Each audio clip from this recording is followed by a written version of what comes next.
మీరు ఒక క్యాటలిస్ట్గా పనిచేయాలి. మీ ఇంట్లో భార్యాభర్త కూతురు కోడలు కొట్టుకుంటే మీరే సర్దాలి. ఇప్పుడు అది పోయింది. ఒకప్పుడు ఉండేది. పెద్దలు ఎప్పుడు చెప్పేవాళ్ళు, ఇప్పుడు చెప్పేవాళ్ళు కూడా లేకుండా చిన్న చిన్న వాటికి నిన్న నేను చూస్తే చాలా బాధపడ్డాను. ఆ విషయం కూడా చెప్పాలి మీకు.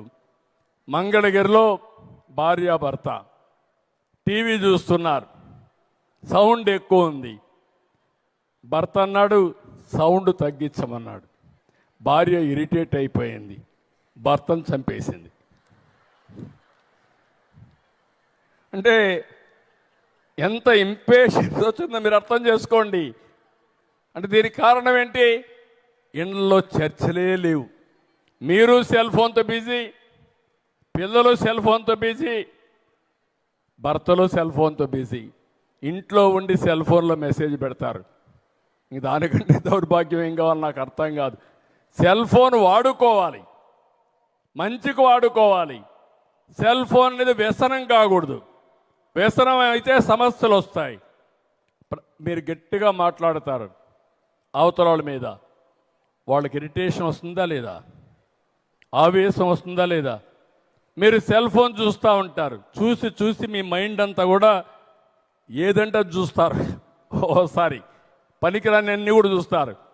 క్రైమ్ చూస్తారు, డెకాయిటీ చూస్తారు. అది చూసినప్పుడు మీ మనసు కూడా అటు ఇటు కలుషితం అయిపోతుంది. దానివల్ల మీ మనోభావాలు దెబ్బతింటాయి. దాని ఎఫెక్ట్ పిల్లలపైన, మీ కుటుంబ సభ్యులపైన చూపించే పరిస్థితి వస్తుంది. అందుకే నేను ఇవన్నీ కూడా ఎందుకు మాట్లాడుతున్నానంటే భవిష్యత్తు అన్నీ మాట్లాడాలనుకుంటున్నా. నేనేదో దాచిపెడితే మీరు అనుకుంటారు సీఎం గారు మనకంతా డబ్బులే ఇస్తాడుగా, డబ్బులే అడగదామని. డబ్బులు ఒక పార్టే.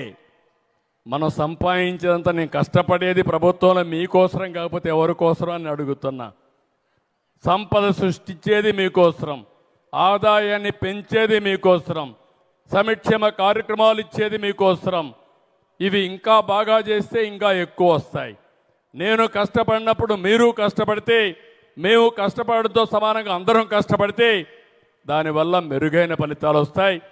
ఈ అంతర్జాతీయ మహిళా దినోత్సవ సందర్భంగా రాబోయే రోజుల్లో ప్రతి మహిళ పనిచేయాలి, ప్రొడక్టివ్గా పనిచేయాలి, ఫలితాలు రాబట్టాలి. దేశంలో ప్రపంచంలో ఆంధ్రప్రదేశ్ మహిళకి ప్రత్యేకమైన గుర్తింపు తెచ్చే బాధ్యత నాది, దానికి సహకరించే బాధ్యత మీది.